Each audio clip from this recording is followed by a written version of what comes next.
सिंह की रक्षा के लिए पन्ना धाय ने अपने पन्ना धाय के त्याग एवं बलिदान की कथा है प्रस्तुत है। अरे रे पन्ना काली बा अंधियाली रे माथर रात अंधियाली रे आधी रात ले नाना सो उड़िया जात चितौड़ दुर्ग सो एकली चली कुंभल गढ़ताई चाल पड़ी मेवाड़ धरा में उड़वेलिया में राज करे बलवीर राज करे बलवीर पन्ना खुदराटा बर अरे पन्ना खुदराटा बर चंदन ने बुलवा तिरंगा उदिया के चंदन पर देखो पट्टाई चली पन्ना पे कतरी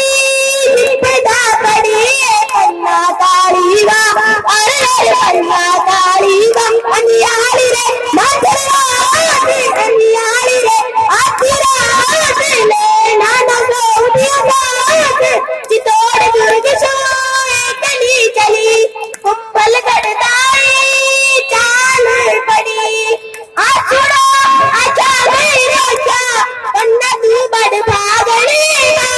पन्ना तू बड़ भागड़ी अरे बातें करने वालों सुनो मेवाड़ की आन बान और मर्यादाओं को जीवित रखने वाली यही है वो माँ जिसने अपने पुत्र का बलिदान दे दिया।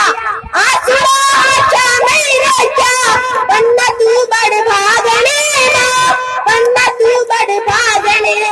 मेवाड़ धरा पे चंदन वालो तुअल बेली जामणी तुअल बेली जामणी राखो आत्म तो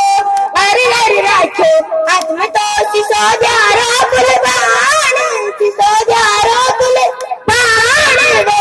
एक लिंग दीवान नैना आंसू आंसू बूंद ना पड़ी पन्ना काली बा अरे पन्ना काली बा अंधियाली रे मंझल रात अंधियाली रे आधी रात ले नाना सो उदिया जात चितौड़ दुर्ग सो एकली चली कुंभल गढ़ताई चाल पड़ी कुंभल गढ़ताई चाल पड़ी कुंभल गढ़ताई चाल पड़ी पन्ना धाय की जय। जोरदार ताली बजाइए।